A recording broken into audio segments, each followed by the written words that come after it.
This weekend interview is powered by Modex. Need more energy, endurance, and faster recovery? Try Modex. Visit www.modexnatural.com.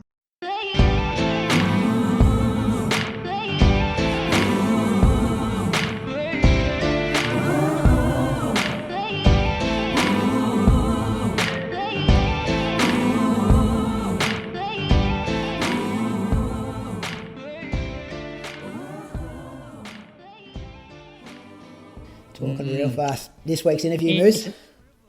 Oh, Molly. Are we putting Molly on this week? Hey. Yeah, she's good.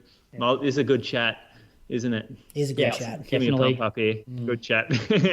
Yeah, no, great chat. Yeah, me and Molly got on well. She's a good runner. I'm a good runner, so we clicked.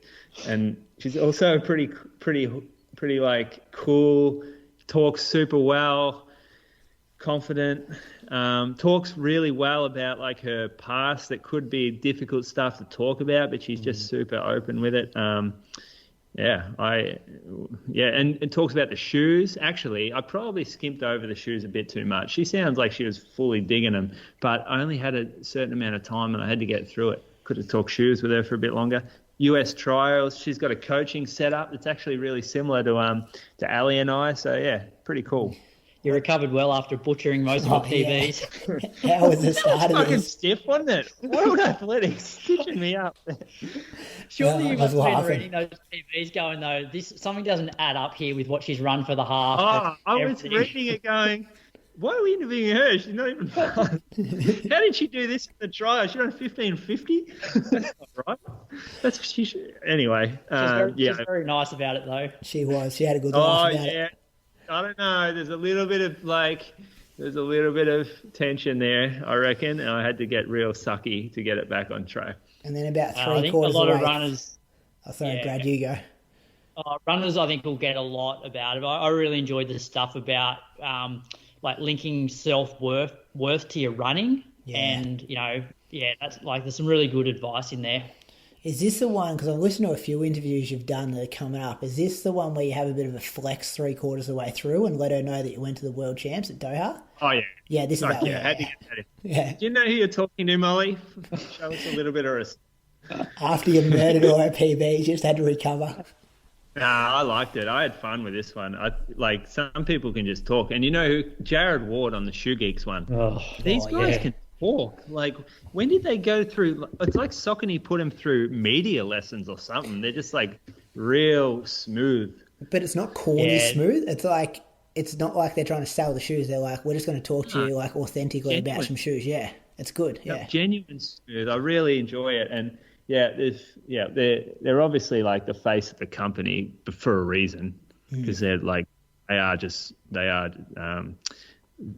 popular people for a reason too. That's it, boys. Rightio. That's episode 136 in the bag. We'll be back next week. Shoe Geeks must be maybe coming out publicly. Oh, no, I think that's closer to mid-month, isn't it? We might have another one of these. Yeah, another week or so. All right, boys. Have a good week. Talk to you next week. See you guys. Yeah. See ya.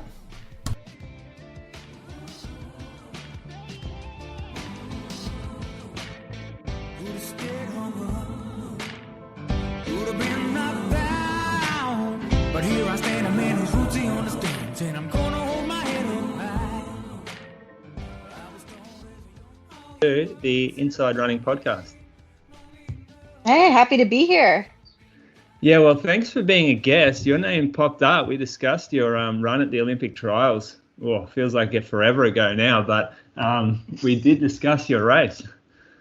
Yeah, it seems like a million years ago, but still kind of even processing it. It was such a crazy day when it happened, really. Yeah, well, things moved on so quickly. Like, everything changed so dramatically. It would have been a hard time to actually, like you say, process it.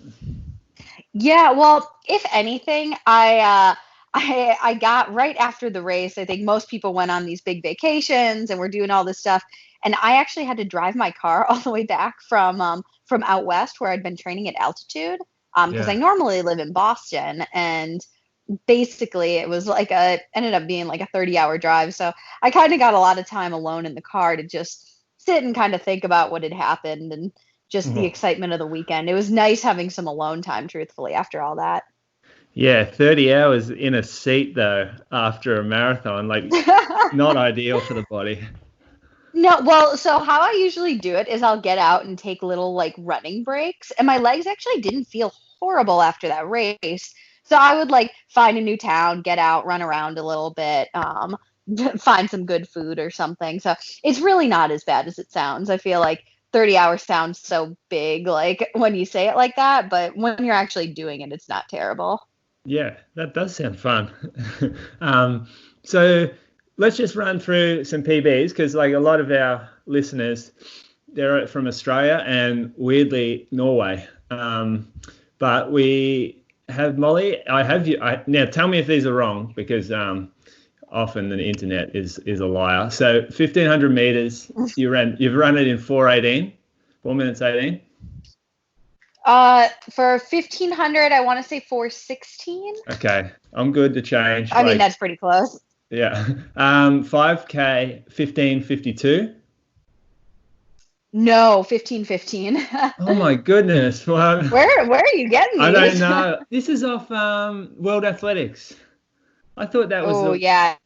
Oh. Yeah, no, I ran. Oh, here, wait. Is this? Sorry, my audio just switched. Is this working? That's still working. Can you hear me? Okay, perfect. Yeah, man, World Athletics must be off. Yeah, because in college, that had to have been from like, I don't know, my sophomore year of college or so. My senior year, I ran 15:15 in the 5K at nationals. That was indoors though. Maybe that's the problem. These are like outdoor. That could be it. So have you run faster than that outdoors? No, I actually haven't run a track 5K outdoors in years just because I was so injured, basically. Interesting. Well, that's probably, we have a different perspective. Like indoor racing over here doesn't exist. It's not really a sport. There's not a single track country. So maybe that's why I just kind of skim past the indoor stuff because we don't really know anything about it. Yeah. Okay. Sorry about that. It's just a little bit of a shorter track. Yeah. And 15:15, like that makes more sense now that I'm reading the rest of your PBs. You're probably like, man, this girl sucks. No, not really. Like I watched the race. I saw it. It was like, I'm a fan. Now 10,000 meters, 32:24. Yeah, I think I got it down a little bit. My 10K PR isn't stellar, I would say. I want to say it's like 32:18 that I ran at USA's right before I got my surgery. But yeah, that's a big goal of mine is to get that 10K PR down. This one, it was from the Drake Relays, maybe? Or maybe from ACC's like conference or something. Okay. Yeah. No, I'm pretty confident about the last two. 69:35 half marathon. That was. Yep, that's correct. Yeah, in Houston, and then in the marathon. Well, this is your debut at one and only 2:27 to finish second place at the US Marathon Olympic Trials. Yep, that's right. Cool. All right. Well, great. So butchered those. Hopefully the rest goes better. Don't worry. Truthfully, I don't really know a lot of like. I feel like some of them can kind of run together in my head at points, but. Yeah, and now like there's an important one there. That marathon. That's what most people are talking about now, aren't they? Yeah, and that one's easy to remember because there's only the one. True, I couldn't mess that up. Now, you have a very successful college career from an outsider's perspective looking in. Given that we don't really follow the NCAAs too closely in Australia, when I sort of had a look, I'm like, wow, you were the national champion a lot of times. But then I saw like your progression. Your first cross country national championships, you finished 217th, and then I basically got almost last in that race. Yeah, that's a lot of people in a cross country race. Yeah, national is wild here, and I just got like absolutely swallowed up. Yeah, that was a really rough one for me. Yeah, but then you won the race like 3 years later, 3 or 4 years. That's a pretty impressive development or progression. What happened? What was it that changed? So part of it is when I first got into college, I really struggled with injury. I was really sick as well. And so I think like I was coming off of, I had won nationals my senior year of high school. So like the American High School National Championship is called Foot Locker. So I won that my senior year and was one of the top recruits coming in. So everybody kind of expected me to be really good right away. And I just sucked for like 2 years. I was just constantly injured, couldn't string training together, and really struggled, and was considering actually quitting the sport. And we ended up getting a new coach my junior year, and he just completely changed the trajectory of my college career, like really got me to start kind of believing in myself again, gave me training that was a little bit better suited to me as a runner, a little bit more individualized. And at the end of that first year, so my junior year, I won the 10,000 meters on the track, and then it kind of cascaded from there. Then I won cross and my next two indoor national championships. Yeah, so you've sort of come into what we'll call the league or the college system as like a number one draft pick, almost. And we know over here, sports over here, number one draft picks, they definitely have a lot of pressure on them early on. Did you feel that like from the college that you were attending as well as the outside running community? Yeah, definitely. It definitely compounded because that was back in 2016, so it was an Olympic year, and I had my Olympic A standard, so I was all set to run the trials, but just really mentally was in a very unhealthy place. I developed an eating disorder, and so like my weight was dropping significantly, and just not really mentally in a great spot, and I ended up getting very, very injured. I broke some bones in my back and my sacrum. And I didn't even make it to the line at the Olympic trials because my head was in such a bad place. And kind of like you said, being that number one draft pick, there were a lot of options for me on the table. And I basically had to turn them down and go into a residential eating disorder clinic to get my health in order. And then by the time that I did go pro the year afterwards, I was not the number one draft pick anymore. And so kind of had to beg for scraps. Yeah, okay. And we'll, like, I think this is probably, I was going to wait till later to talk about this stuff, but this is a good time. So can you explain firstly when you first started to feel the anxiety, the depression, and when you realized like what you were experiencing wasn't normal, or, well, not that it wasn't normal, but there was something happening or an issue developing?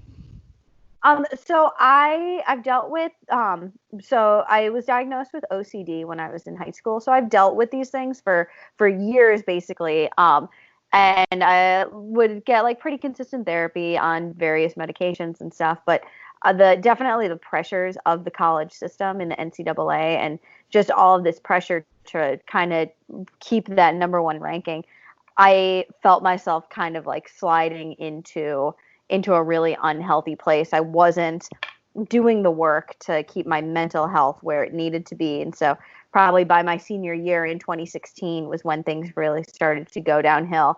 And I did have to take a pretty big step back from running to get back to it. And it's something that I still struggle with. And it can be hard, but as long as I'm managing it and staying on top of it, I find that I can really like work with it rather than have it completely like self-destruct my running. So do you still experience it? How do you do you find yourself relapsing sometimes even now? Yeah. So it's actually been with this whole quarantine and coronavirus crisis, especially coming right off the trials, it was really difficult. And so I ended up going back home to my parents' place in Wisconsin, so kind of like the center of the country. I live on the coast in the city.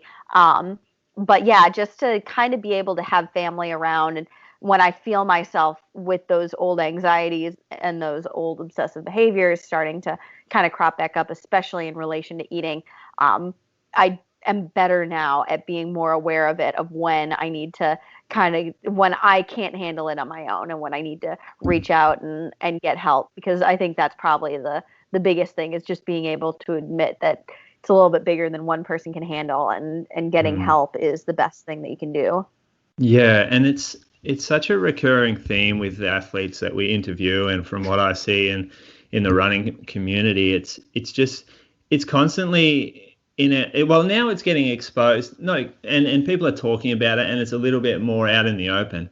But from a real like insider practical thing, can you explain what it looks like to have an eating disorder? And the reason I ask this is so others in a training group or housemates, roommates, family members might be able to sort of see it happening and start to work out if there's something going on. Yeah. So I think it can be really insidious because on the surface, like when I was dealing with the worst of my eating disorder, I was still eating objectively a lot. I was running over 100 miles a week, but I was eating 3 square meals a day and snacks. But I was overly focused on the foods I was eating and restricting certain kinds of food. I was almost overly focused on the healthiness of the food. And I had this kind of attitude that too little, even if it was just slightly too little, was always better than too much. I was very afraid to consume too many calories or, to overdo it because I thought that would be kind of the worst thing for my running. And there would be certain foods that I wouldn't allow myself to eat because they were quote unquote unhealthy or they wouldn't directly benefit my training. And even if it's just like going out to eat, being able to like have a beer with friends, eating like a donut or something, I couldn't allow myself those certain things because those weren't going to help me be the best athlete I could be. And compounded with the fact that I was probably getting a couple hundred calories less per day than I needed, my weight just kind of like gradually descended and descended. And then I got injured and everything spiraled and I just couldn't put on weight and just really mentally struggling. I couldn't enjoy food anymore. I was overly focused on it. And I think it's just that kind of obsessiveness with the food, what you're consuming, that I see it now in certain people. And I think that's kind of that biggest indicator of not being able to be flexible or just enjoy food for the sake of eating or the sake of being able to like go out with friends and enjoy a meal. Everything has to be only focused on your training. So I would say just like being aware of your relationship with food is the biggest thing. And if it's negatively impacting your life or restricting certain parts of your life, it might be becoming a problem. It's a really good point that you raise, because when we talk about professional athletes and the commitment it takes to be a champion, we see it in documentaries like the Jordan thing where everyone's obsessive, and it's almost looked at like you need to be committed to this, you need to be totally disciplined in what you're eating, it's almost like being obsessive is looked at like an essential part of being a professional athlete. See, and I don't agree with that. Like my relationship with food now, and this is after having gone through like very serious eating disorder treatment, but my relationship with food is a lot looser than it was when it was in college. I used to be that person that believed that I had to be 100% focused on my food and that was going to be the secret. And truthfully, it almost killed me. And so now it's the relationship that I have with food is that it is important, but I try to remember that pretty much if I'm doing the right thing, eating healthy about 80% of the time, that I have that 20% extra wiggle room that like you don't have to be perfect all the time. Like good enough can be good enough. Like in my lead up to the marathon, I was drinking beer. I had pastries. I have a huge sweet tooth, and I wasn't calculating daily calories or calculating macronutrients because that personally for me is very triggering. And when I'm able to have a little bit more flexible of a relationship with food, that's when I find success. So I think it's different for everybody. But I personally find that you don't need to be obsessive about your eating to be successful. Yeah, and we have, I mean, I've grown up with it here as a runner, is that it's almost like a badge of pride when someone comes up and says, "Oh, you look really fit. You're really thin at the moment." Like our training group, I mean, I admit when someone says that to one of us, it's like, "Oh, this must mean I'm going really well." And that's a thing in our sport at the moment. Oh, well, maybe not at the moment, but it's always been there. The thinner you are, the fitter you are. Yeah, well, and even so, like, up until right before I had to like really seek treatment, people were telling me how fast I looked, how lean I looked, how ready to race I looked, and I was like, I am like 20 pounds down from like my healthy weight, basically. Like, I'm not healthy right now. And I think it is that kind of like, yeah, that dark underbelly of the sport where everybody just believes you have to be thinner to be faster. And I mean, I'm 15 pounds heavier than I was when I was in college, and I'm running a hell of a lot faster now than I was. Yeah. So it's like, I just don't, I think that's such an outdated idea. I think if you're at the healthiest weight for you, whether that is like wherever that is, if you are at a healthy weight that you can maintain a high level of training at, that's when you're going to run fast, not just because a number on the scale says that you're 5 pounds lighter than you were the week before, because it's diminishing returns at a certain point. Yeah, sure. And it's a tough sort of thing to bring up if you're, say, there's an athlete in your training group, or you're the coach of an athlete, to introduce like the conversation around like someone who may have a potential eating disorder. You can sort of see it popping up. How would you suggest that the issue gets raised with someone who might be struggling with this? I think it's very difficult, and especially like in my experience as a woman who dealt with it, is you you don't realize when you're in it just how deep you've gone. And so pretty much right up until the spot where I was hitting like rock bottom, I kind of thought I was fine. And then I had a friend basically pull me aside at the Olympic trials where I had broken my back. I couldn't even run anymore. And she told me that I looked like I was dying, and she was really worried for my overall health and well-being. And that was kind of the realization point. I hope for the majority of people it doesn't get to that point, but I think being able to just show that you care and be there for someone, not be accusing of like, you're way too thin, what are you doing? Not accusatory, because I think that can be very hard and people can react very strongly to it.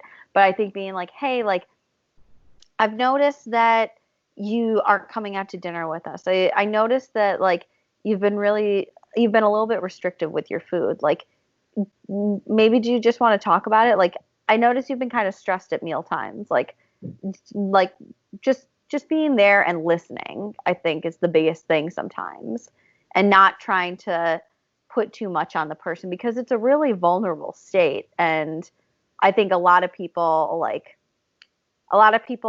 kind of shrink down and hide within their eating disorders. I certainly did. And so being able to just realize that you have people there to support you is the biggest thing.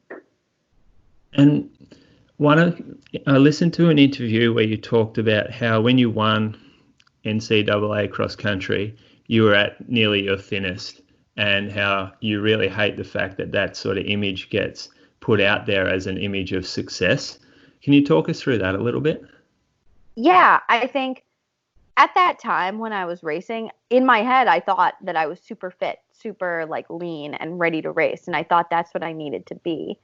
And now I look back and I see those photos and it just like guts me, because I look like a shell of myself, and I don't look healthy and I don't look strong.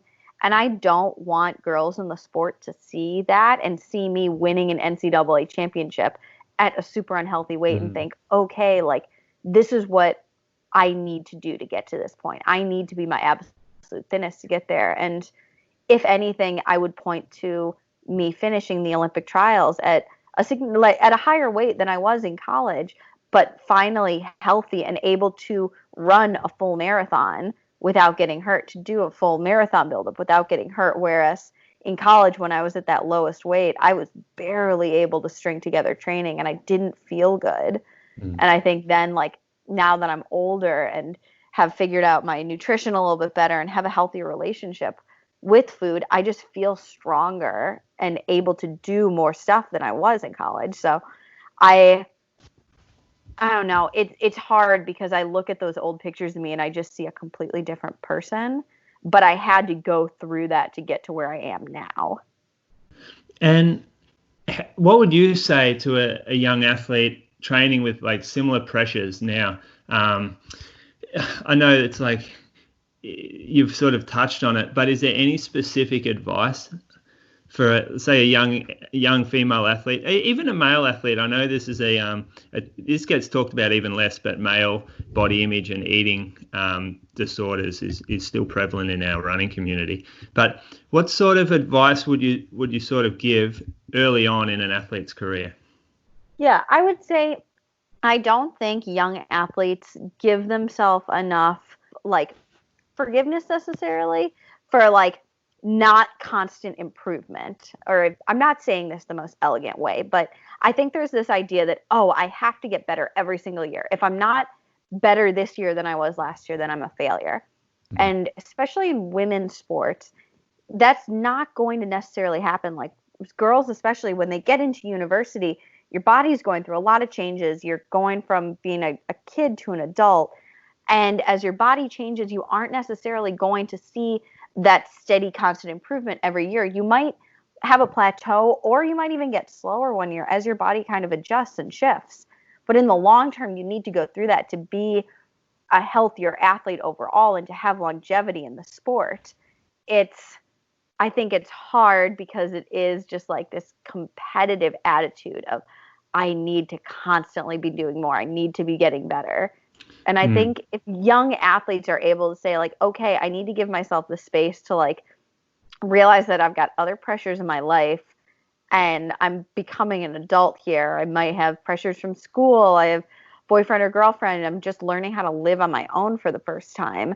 I think more people would be able to stay in the sport longer because they wouldn't be freaked out if they maybe don't PR for a year or two.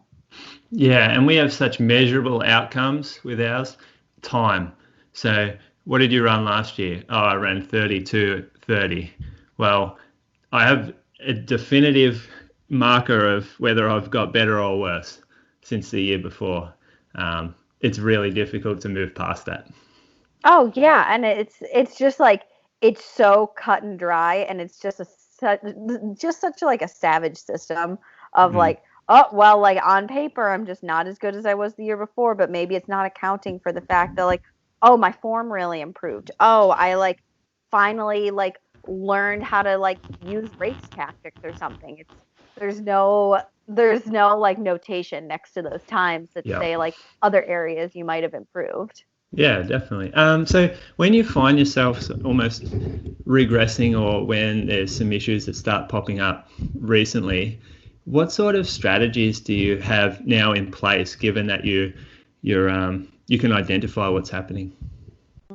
I think a big part of it is just like being able to have perspective on things. Like this is going to sound maybe like silly coming from a pro athlete, but I guess remembering the smallness of our sport really helps me. In the sense that like running is such a huge part of my life, especially like it's my job. It's been my like basically the focusing factor of my life since high school.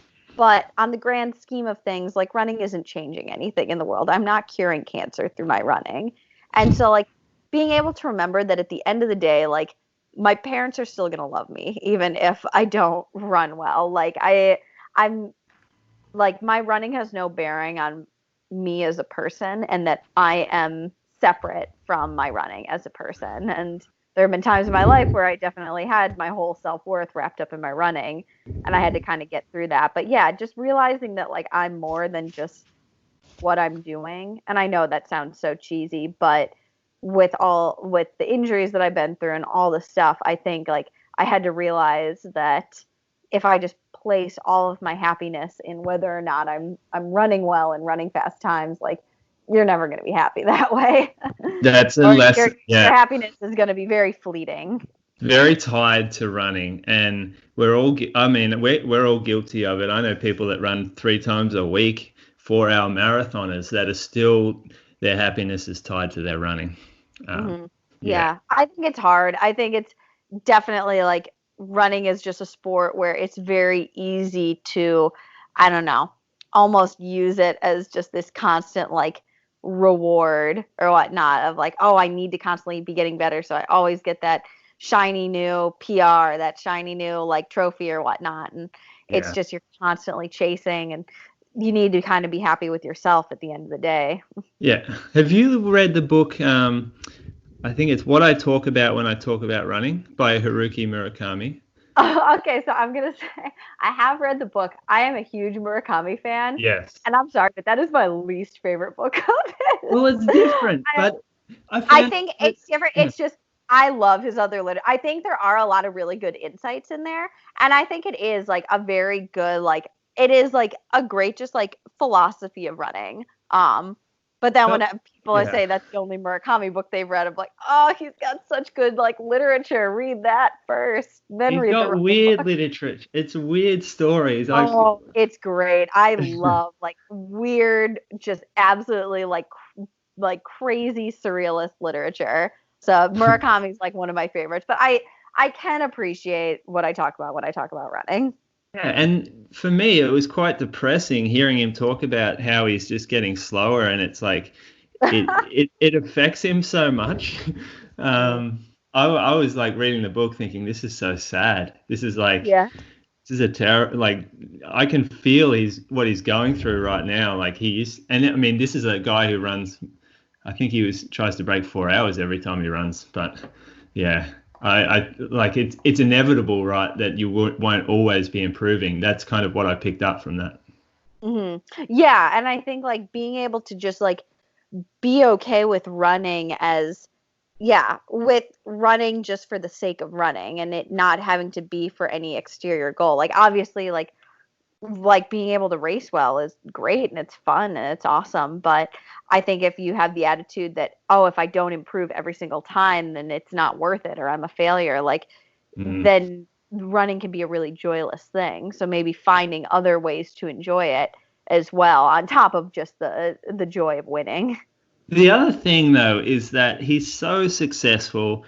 It seems like he's got the life. He lives in Boston and then he goes to Hawaii, but it seems like his happiness centers around how his running is going at any given time.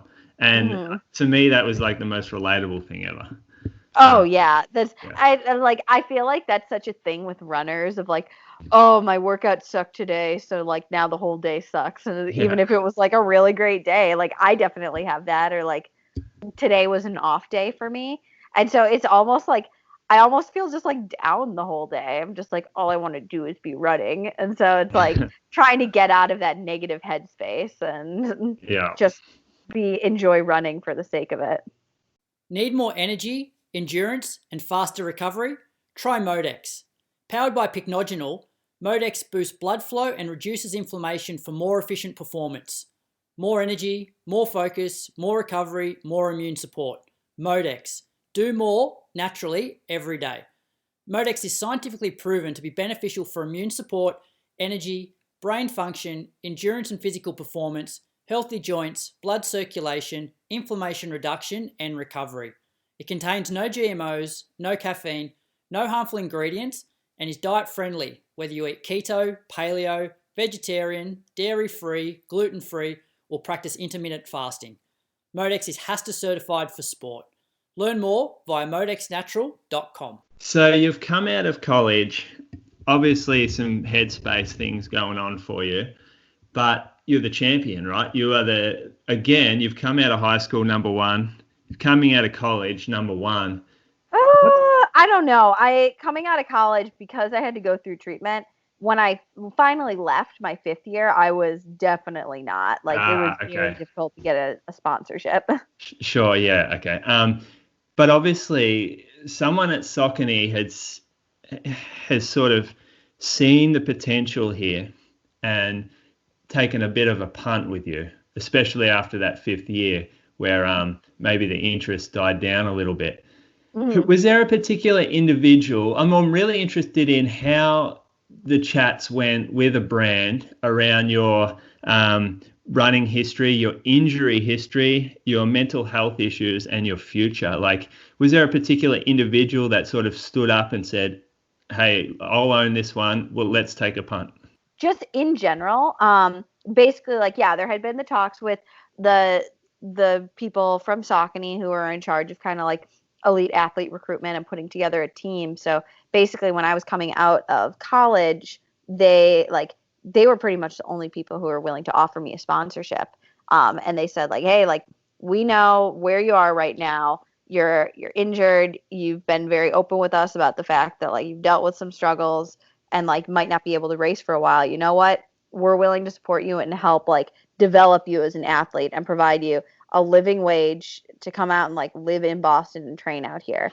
And that was like exactly what I needed at that time. I needed like support and somebody to believe in me, and they were incredible with it. And then even when I had to go get surgery the next year to fix some of the issues that I dealt with in college, they like fully supported me through the entire time that I couldn't run. Like I didn't run a step for 6 months, and they kept paying my salary and supporting me. And so I'm very grateful that like Saucony as a smaller company is willing to invest in their athletes. And I think it shows, because I don't know if I'd have been able to get to the line even at the Olympic trials if I hadn't had that support through the pretty difficult first 2 years of my pro career.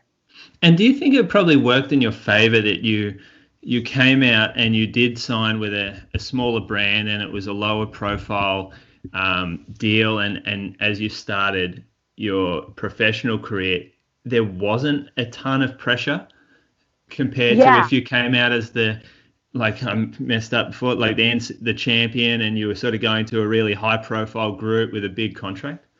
Yeah, I definitely think so. I 100% think I would have probably burned out and spit out the back end of it.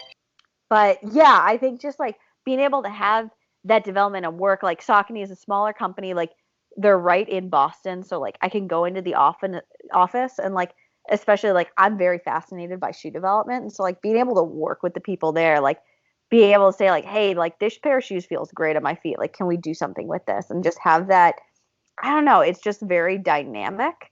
It has been a really cool experience. And like, I know the people at the company. I know the head of the company. I know like the people who are making my shoes. And that's just been really fun more than anything, is like being able to feel like I've got like pride in the company that I run for. Whereas I think if I'd gone with a huge company right off the bat with one of these like huge name teams, I think it would have been very much like a pressure cooker type situation of like you better perform right away or you're done. Yeah, we see that a lot, don't we? So we'll talk about the shoes later on, but can you just do a quick fire list of your injuries you've had during your running career? Oh God. Start from the top down. Just go head to toe. Top down. Okay, like how like thorough do you want? Because I've had like some like they're technically running injuries, but they're not like conventional running injuries. No, they're the best ones. I have had 2 concussions. I have broken a collarbone. I've broken 2 ribs. I've broken my pelvis in 2 places. I've broken 2 thoracic vertebrae. I broke my sacrum twice. I partially tore my Achilles tendon. I've had plantar fasciitis. I've had IT band tendonitis. I had sciatica. I've broken my tibia and my fibula. And I'm currently dealing with plantar fasciitis. Yeah. So I've literally had everything. Like, it's kind of wild when I try to like rattle them off, because people are like, you can't have had all that, and I'm like, yeah. Yeah. Do you reckon that adds to your resilience? I don't know if resilience is the right word. I just think like sheer dumb stubbornness is probably a better word. I found that part of my problem is like this isn't trying to be like a humble brag or anything, but like I have a very high pain tolerance, and I feel like I don't necessarily like, it's sometimes hard for me to distinguish between like this is a runnable thing and this is not a runnable thing. Yeah. So I think that has attributed to some, like I ran on a broken pelvis for about a year. So it's like, yeah, there's a certain line of like, wow, you're so resilient. You're so mentally tough. And wow, you're really dumb. So like, I'm trying to get better with that. And I have gotten better with it. There's only so much happiness you can get from running when it hurts every day. Yeah, it's tough. I think to some degree, like pro running is just like distinctly not glamorous in the sense that something's always going to hurt, But yeah, it's distinguishing between like, okay, this is an acceptable amount of like pain and soreness, and like this is not okay. Yeah, yeah. Okay. So what do you reckon the percentage is since you started, well, since you left college, the percentage of time that you've actually been running versus off running? Oh God. Yeah, it's probably a lot more time off running than on running. Above Luckily, 50? I don't know. Maybe it's probably 50-50 at this point because my first full year out of college, I ran probably July to July healthy and then spent 6 months doing nothing, like not a step. And then 2019 was fairly off and on. And then like even before the trials, I really only had 5 months of healthy running under my belt. So that's kind of the goal for this next year, knock on wood, is to try and just get consistency down because that's the biggest thing that I've missed. Yeah, and that's the real key, isn't it? Real for running. So quick little story. This is pretty crazy, actually, and this is sort of this is exciting for me. But I was working at a running store with a friend of mine, and we sort of developed a pretty good relationship, friendly. We would go for jogs together. We were just hobby joggers at the time. But I was a full running nerd and loved reading books, training philosophy, that kind of thing. And then Ali, she was my friend at the time. She came and asked me to help it with some coaching, me to coach her for her first marathon. And we kind of grew up together now as an athlete coach relationship. I didn't coach anyone. I wasn't accredited. Now she was finished 14th at the world 10,000 meters, and she's a 2:26 marathoner. And when I read your story about you and John, I couldn't believe how similar it was. That literally sounds like exactly our thing. Yeah, and I'm like, oh, I bet they have all the same challenges that we have.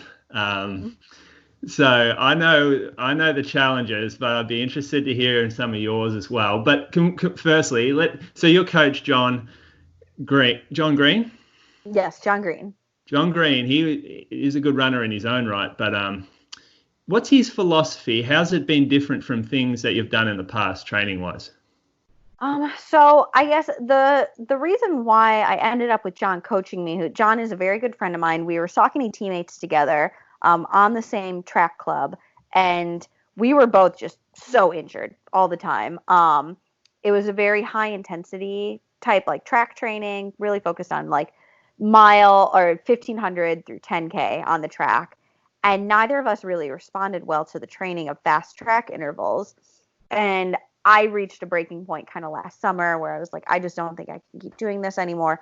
I need to find a different way. Otherwise, I just don't see myself being even healthy enough to run the Olympic trials next year. Mm-hmm. So I ended up leaving the group, and he left shortly after as well, because he's a good friend of mine. He's like, how about I just like write your training for you? Like, I feel like I kind of know what might work for you. Let's just put this out there with the goal of just staying healthy. So he knows that I love high mileage, lower intensity type stuff. So that's really what we focused on, and kind of almost veering towards what traditional marathon training would be. So I found that I was much, much healthier under him, just doing a lot of miles, tempos, fartleks, very few, very fast track things, but just like a lot of strength work.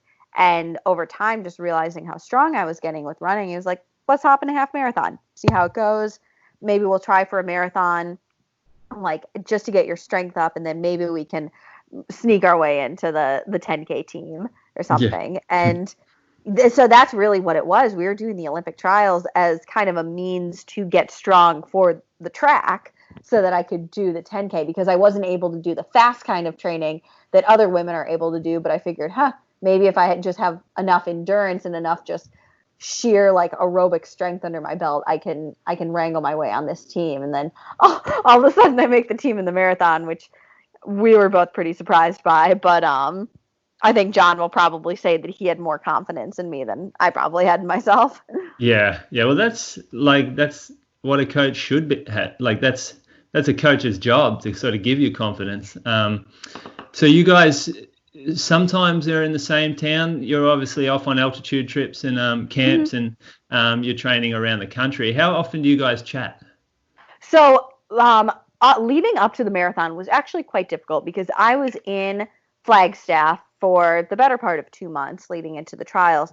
And John was back in Boston. He works at his family hardware store. He was still running, but he lost his Saucony contract right before the trials.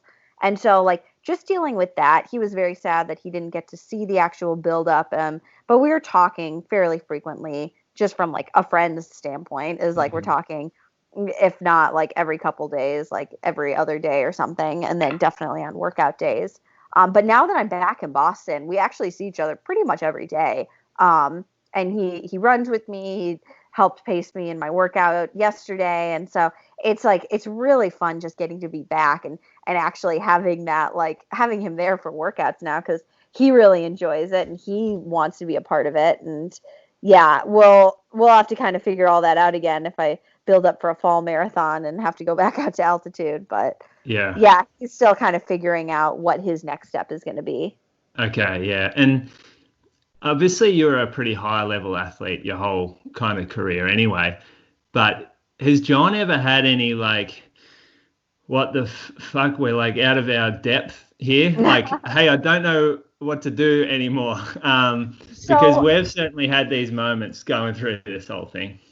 Yeah, I think one of John's biggest strengths is that he's very smart, but he realizes that like if he doesn't know something, he's never afraid to ask for help. Like I think he has just he has no ego in the sense that like he can recognize when he doesn't understand something, and then he knows where to go look for the answers. So before the marathon, he kind of realized like, okay, I've never coached anyone before. I don't necessarily know how to coach a marathoner. Let's talk to people who do so I can like figure this out, rather than just trying to be like, I know everything and my word is law. Let's do it. And so he ended up going to Mike Smith, who was one of his college coaches, who now coaches like Galen Rupp and the NAU team. And Mike is just a wealth of knowledge. So he helped John quite a bit. And then I was living with one of my best friends is Mike's girlfriend out in Flagstaff. So I was living with them, so he could kind of keep an eye on me as like my second like Flagstaff coach. And then John also goes to his like main college coach, Bonzi from Georgetown. And so he's always very willing to reach out and get advice from people.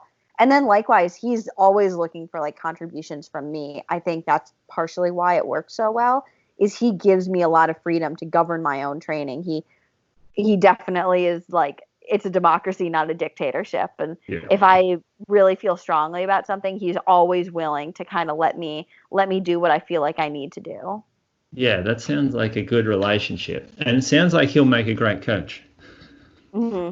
Yeah, I think like I just have like so much respect and confidence in him just really being like a truly great pro coach someday. And I'm excited that everybody finally gets to see what I see.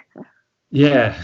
Now tell me, you obviously performed so well at the trials. What were some key marathon sessions that you did leading into the race? I would say one of the big ones that I really enjoyed doing we call them float and push miles or float and push kilometers. So it ends up being about 12 miles total of work. None of our workouts were huge volume going into the trials, but it would be basically 12 miles with the goal of averaging marathon pace. But we would start out the first mile 5 to 10 seconds slower than marathon pace. And then the next mile would be 5 to 10 seconds faster than marathon pace. So you're constantly shifting the pace around, almost like seesawing. Yeah. And so even though the average comes out to your total marathon pace, you're getting practice at a variety of different speeds. And because John kind of realized from looking at past trials results that the average pace is rarely ever constant, and especially with the hills that we saw in Atlanta, we are going to have to be comfortable with kind of being all over the place with what the pace was going to be going through the miles. And I think that one really prepared me well, especially when we did it on like a little bit hillier of a course out in Flagstaff to kind of prep. Yeah, right. That is clever. Do you find that session would be more difficult to run it the way you did it or as straight marathon pace for 12 miles? I think there's benefits from both things. I think training like at marathon pace is obviously very important. We would kind of do that as like a straight like marathon pace tempo. But I think there is value in the shifting paces, teaching your body to flush lactic acid, just like getting comfortable with the changes. So I think there's definitely like a place for both of those things. Yeah. And what about your racing strategy or your the style that you race? How did that play into the like success you had in the race? I personally love really difficult courses. Like I've always been kind of a strength runner. I'm like, I mean, looking at my PRs, especially my track PRs, you would not say, okay, this is like the speediest person out here, but I feel like I am very good when it comes to like competing, and especially on courses where it is very hilly and very challenging. And so like in a way, like that course was just about as well suited for the kind of racer that I am, just because it was constantly up and down, just absolutely grinding. We didn't go out super fast. Like by no means was it like a blitzing pace, but I think just like by the time I got to mile 20 and feeling like, man, I've still got like, I still feel like I can race this. And that's when we started knocking the pace down. Whereas I think a lot of people, they got to that point and just the hills had really worn down their legs. So was there a realization? Wait, is that the point where like your eyes opened and you thought, shit, I'm on here. Like I could do this. Yeah, it was, I think it was at mile 19 or 20. I actually wasn't fully aware of what miles we were on. But yeah, basically at 19 or 20, we were going up another hill, and I'd kind of like, we had been a larger pack up until that point, and then we hit that point going up this hill, and all of a sudden it was just me and Alphine, and I was like, oh no, like you're in it now. And there was kind of the inkling of like, okay, should you fade back, like play it safe or something? And then I was like, nope, gotta go. And at that point, yeah, it was kind of like, okay, you made your bed, you're in it now. And yeah, we just really didn't look back. How's the adrenaline shot when you realize, nah, this is it, we're on? Like, do you just get this flush of warmth? Is that what you're feeling right then?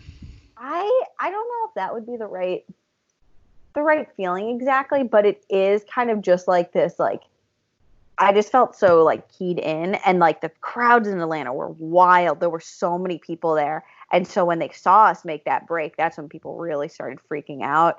And like my whole family was there. So like every time I would see like my brother and sister or something, they had like these huge cutout faces of me that they were like waving around and just like going insane. And so it was like, I didn't necessarily feel like it was just this shot of adrenaline, but it was this feeling of like, okay, like you've got to like be in it now, and you've got to focus. Because at that point it was really hurting. Like those last 6 miles, I'm not going to lie, those were straight up the most painful miles I've ever raced. But it was just kind of like, okay, like you're in it.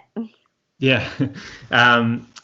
Towards the end, last few hundred meters, you kind of, not the few hundred meters, maybe a little bit further back, was there a bit of disappointment that you didn't win the race in the end? Oh God, no. So I think a lot of people have been like, oh, you were only like 7 or 8 seconds back from Alphine. Like, do you think you could have caught her? And like, no, hands down, Alphine is the only reason that I finished as well as I did. Like, she was like full on helping me. Like, we were talking at the end, and she was like helping me stay with her and like pushing me on and like encouraging me. Like, Alphine's a very good friend of mine. Okay. And so it was kind of this feeling of like, okay, we really need to work together over these last 6 miles. I think Alphine is straight up one of the strongest, most talented runners I know. So like, I would not have caught her. She was like, if anything, she was kind of probably holding back so that she could like race with me. But yeah, like right. Wow. seeing her win, like I am just like, and this isn't me like bullshitting. Like, I'm so happy for her. She deserves that win hands down, and she is the reason why I finished second. So does she train? She was in Flagstaff, right? Were you training with her before?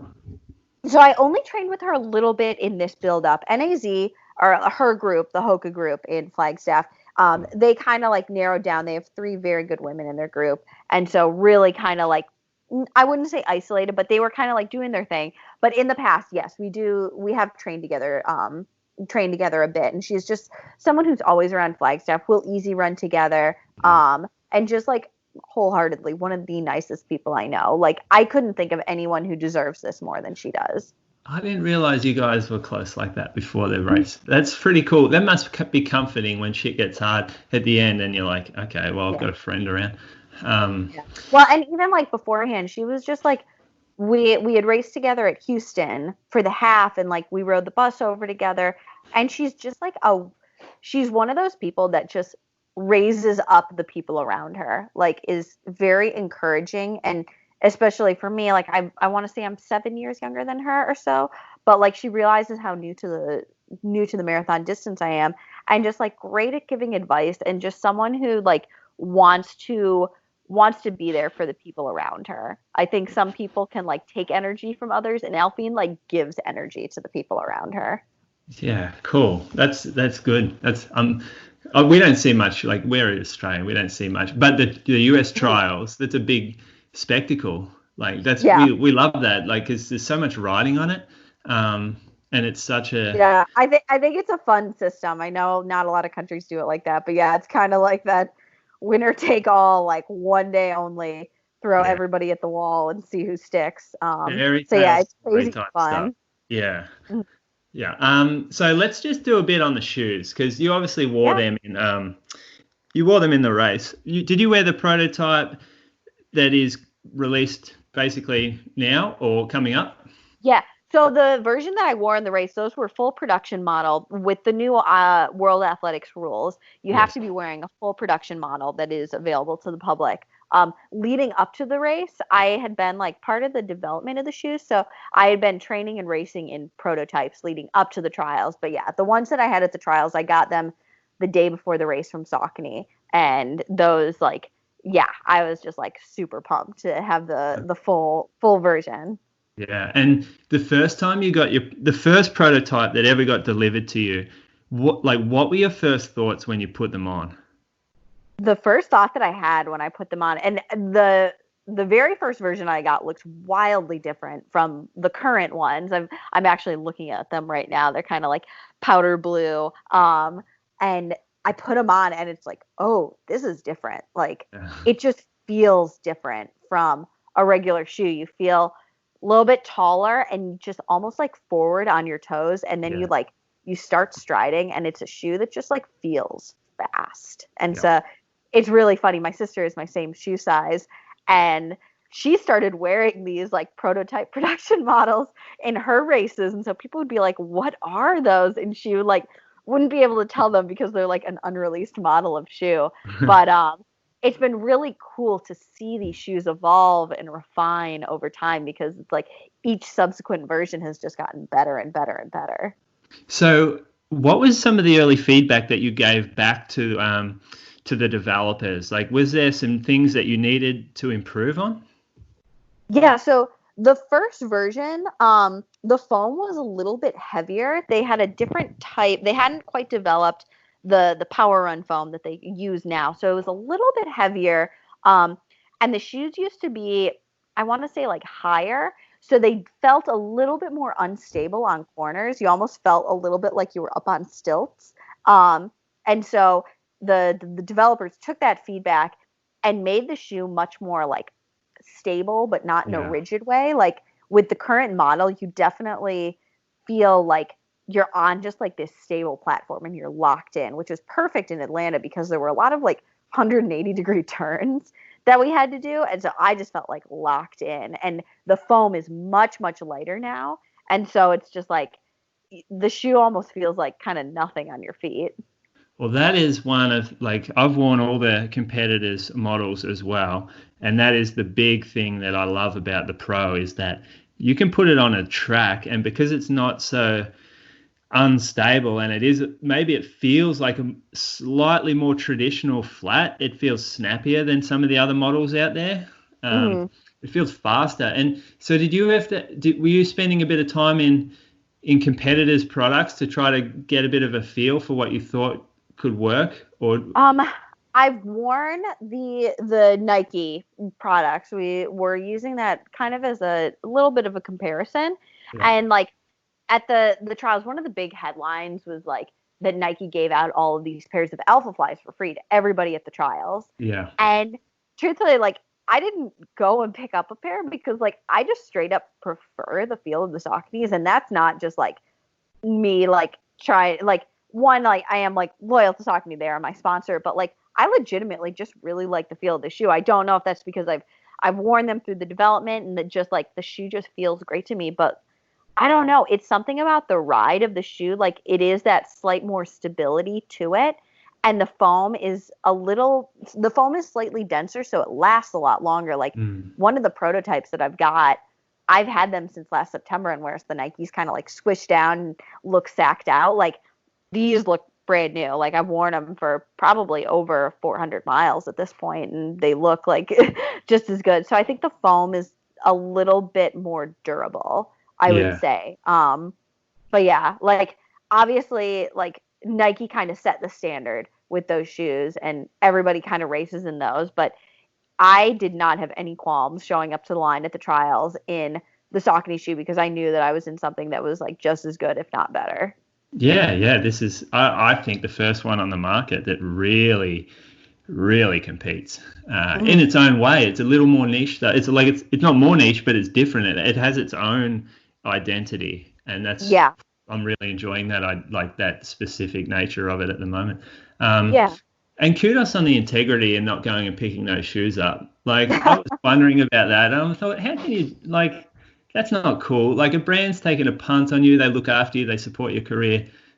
Don't go and grab some shoes from someone giving it. Like to me, that was a little like. I just thought it was so silly, and like I did know athletes from some other brands who went and got them and even raced in them, and like I don't know. I have a lot of respect for like not only like the product that Saucony has put out, but just the fact that they let me be a part of developing it. And so like the fact that I got to wear those shoes and then do as well as I did in wearing them, like I think that can just attest to like the hard work and just the years of development that have gone into those shoes. Like I'm fully confident in that product, and it was, if anything, it was fun to get to race in them. Yeah. And I mean, Nike and Nike, they'll do things like that, and that's pretty cool that they did that. But I like the athletes that said, no, my brand, like I'm with these guys, we're going to do our thing. So you work at the moment, Molly? So currently, right now I don't. Before the trials and before I'd gone out to Flagstaff, I worked at a coffee shop here in Boston. I am like pro runner is my main job, but because Boston is a very expensive place to live, sometimes to like make ends meet, you have to kind of work a side hustle. So I worked at a coffee shop near my apartment in downtown Boston. With the coronavirus, that kind of came to an end. I was intending to work when I came back, and it was just, one, they shut down all the restaurants here. And then even when they did reopen, I just really didn't feel comfortable going back into work. I have so much respect for the essential workers who are kind of like putting themselves in harm's way to keep these businesses open. And I think it's just hard. It's a scary time. It is. Look, it's more scary in your country than our country. But we watch the news. We can see what's happening, and we all sort of say, "Oof, gee, you wouldn't want to be in the US right now."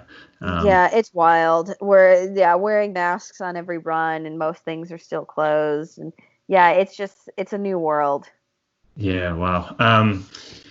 So the postponement of the Olympics, like, do you and John look at that as a real advantage because of the opportunity to maybe get another marathon under the belt to learn it a bit more? Yeah, definitely. That's exactly how we're looking at it, is just because I am so inexperienced and relatively young compared to most marathoners, like having the extra year, if anything, because my training has been so broken up, is kind of this cool opportunity for me to have. So I'm hoping that the fall marathons happen. And if so, then like just getting to use that as an extra practice opportunity for Sapporo. Yeah, wow, cool. Do you think it'll still be in Sapporo, or do you reckon they keep it in Tokyo now? They've told us that they're probably going to keep it in Sapporo, especially because they basically just shifted the games by a full year, and so it'll still be the same like weather conditions, and it's just going to be hot in Tokyo. Yeah. I don't think they want Doha Part 2. No, I ran that race in Doha. That wasn't fun. Oh God, yeah. So going forward, we also have World Cross Country in Australia next year. Mhm. Reckon we'll see you there? I am literally so excited for that. I've never gotten to race World Cross, and one of my friends, Morgan McDonald, is from Oh, yeah. Australia. Yeah. Ran track for University of Wisconsin, which is my home state. And we were actually just talking about it on the last run that I did with him. It's in Bathurst, I believe, and Yes. I really want to try and qualify for that team. Like that would be so much fun, and I love cross country. Yeah, that would be cool. And did he tell you that it's pretty difficult, like course? It should be pretty hilly. Yeah. Yeah. Yeah, he said it's like used for like there's like road rallies or something. It's like car motorsport, rally I guess. racing. Yeah. Yeah, motorsport races out there. So yeah, I'm really pumped for it. Yeah, cool. Also, you're running with Morgan because we've had Morgan on before, and interestingly, like he was quite open about anxiety issues he had in the past, and how he works through those. Mhm. Yeah. Yeah. Like Morgan's been like someone who I run with out in Flagstaff, and then when I'm back in Wisconsin, visiting my family, he's training out of there, and so yeah, he's just like super cool guy, and I feel like getting to know him and kind of like talk a little bit more about that stuff. I think more runners than like I think it's definitely something that like the majority of runners deal with in some degree. I don't know if that's just because us runners are an anxious bunch, but yeah, I think like a lot of people deal with it to some degree. Yeah, I think if you went through like our 150 interviews, however many we've done for this podcast, it's a theme that comes up more than half the time. And then there's the other probably 25% who just aren't talking about it as well. Yeah. Hey, Molly, thank you so much for coming on today. Yeah, it's been great getting to talk with you. Yeah, like where are you best found? Do you love Instagram? Are you Strava? Like what? Yeah. So Instagram and Strava are probably the two ones. I'm not a Twitter person, but yeah, on Strava, I'm by golly Molly, and Twitter, or no, sorry, not Twitter. On Instagram, I'm by golly Molly as well. By golly Molly on Strava. Okay. Mm-hmm. I'll have to look. Yeah, they let me do the pro account so I can put in my own hand. Cool. Nice. All right. Yeah. All the best with this weird time and training through it. I hope the consistency comes. Oh, thanks so much. All right. Cool. Yeah. Thanks a lot, Molly. Yeah. Cheers. Have a great rest of your day. This weekend interview is powered by Modex. Need more energy, endurance, and faster recovery? Try Modex. Visit www.modexnatural.com.